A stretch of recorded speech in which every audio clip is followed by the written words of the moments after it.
Hai Sobat Si Dokter, bertemu lagi dengan saya Eka Dwi Sri Devi sebagai fisioterapis di klinik sidokter.id. Hari ini saya akan membahas tentang osteoartritis atau lebih ke osteoartritis pada lutut.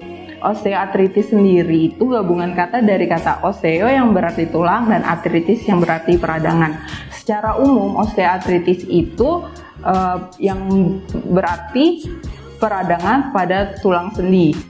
Osteoartritis terjadi secara umum itu karena proses penuaan sehingga mengakibatkan sendi menjadi rusak.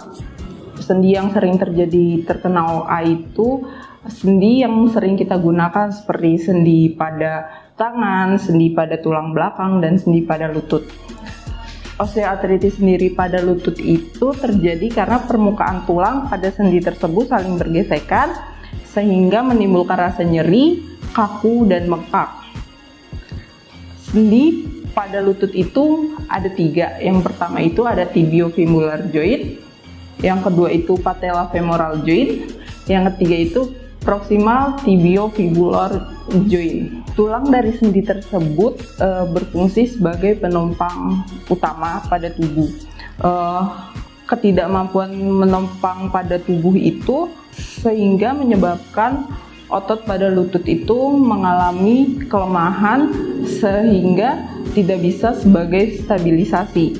Lalu, tulang rawan pada lutut mengalami kerusakan sehingga kerja dan fungsi lutut sendiri itu terganggu sehingga menimbulkan osteopus atau pertumbuhan tulang baru di sekitar sendi.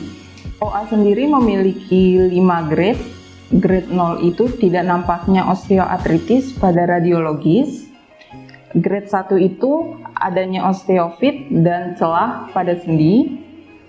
Grade 2 itu adanya osteofit yang sedikit dan celah pada penyempitan celah pada sendi itu ringan.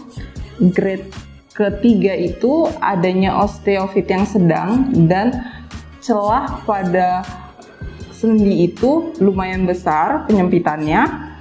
Yang terakhir itu ada grade 4, adanya osteofit yang besar, deformitas pada tulang, tidak adanya celah sendi, dan adanya sklerosis. Gejala yang terjadi pada OA sendiri itu adanya nyeri dan kekakuan di antar sendi. Yang kedua itu adanya bengkak di antar sendi. Yang ketiga itu adanya krepitasi atau bunyi krek. Yang keempat itu menurunnya fungsi sendi itu sendiri. Selanjutnya, faktor resiko pada OA itu yang pertama karena usia. Rata-rata usia yang terkena OA itu di atas 40 tahun. Yang kedua, obesitas atau berlebihnya berat badan. Yang ketiga, trauma sendi atau penggunaan sendi yang berlebih. Yang keempat itu karena kelainan bentuk sendi seperti panjang kaki yang tidak sama, lutut yang bengkok, dan lain sebagainya. Salah satu aktivitas fisik yang dikurangi atau bahkan dihindari pada pasien penderita osteoartritis yaitu naik turun tangga. Dan penderita osteoartritis sendiri itu bisa melakukan latihan di rumah. Yang pertama adanya quadricep set, yang kedua string leg raises angkat 1 kaki, yang ketiga itu hamstring stretch, yang keempat itu sit to stand dari duduk ke berdiri. Sekian video kali ini, semoga video ini dapat bermanfaat dan berguna bagi Sobat Si Dokter, dan sampai jumpa lagi di video selanjutnya. Terima kasih.